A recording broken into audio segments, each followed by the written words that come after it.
The time between Christmas and New Year's is most likely a strange time for you, kind of a no man's land. The previous year has ended, but the new year hasn't quite begun yet.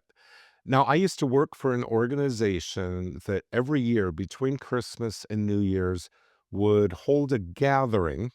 And the purpose of this gathering was for people to release the pain or the negativity of the previous year so they could kind of reset into the new year. And I think, you probably do this instinctually. If the previous year was awesome for you, then you're probably just kind of continue as you are. No need for any change. But if the previous year was not optimal for you, to put it nicely, then you're probably looking for change. If that's you, you're probably watching this video. You probably would not be watching this video if everything was going awesome. So let me just share this little nugget with you. These gatherings that I did where the people were hoping for a better year the next year, I did these gatherings for many years. And it took me a while to finally figure out if these same people are going to these gatherings hoping for a better new year, but it's never happening, why are they still coming to these gatherings hoping things will be different? In other words, if you want change, maybe you need to do something different. It's just that. Uh, Good and bad are very subjective things. A lot of times something will happen in your life that you call bad, but later you'll find out this thing had to happen to put you in this new place where you were much more fulfilled. And if you look back on your life, maybe you can see some times where something happened that seemed bad in the moment, but later brought you to this more beautiful place for your life. Now we're all different and what fulfills us is all different.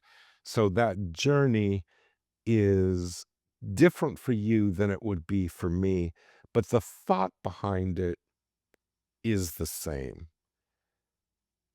This thing that we call negativity, we don't necessarily have to release it. It's there, it's part of our life.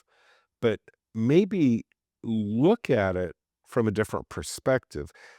Jump yourself into the future and now look back at that moment. Let me put it this way.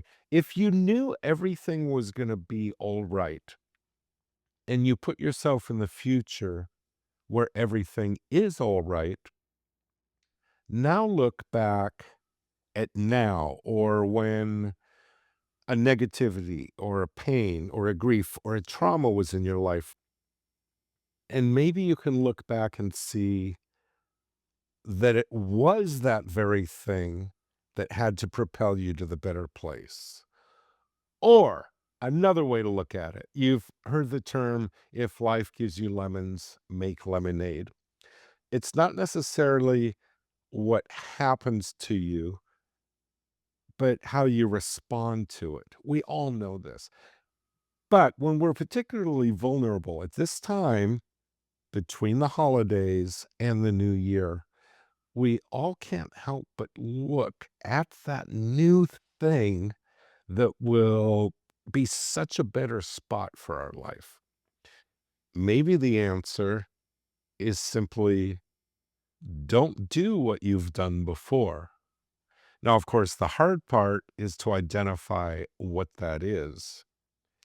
But if you know the why of what you're looking for, where you want to go, the how will usually appear. And when I say usually, I mean always if we're open to it. That's my thought coming into the new year. I hope it's helpful for you. If it is, please let me know in the comments.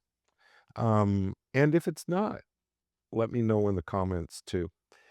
We all want to flourish and to be better people going into the next year. Elbows up, everyone.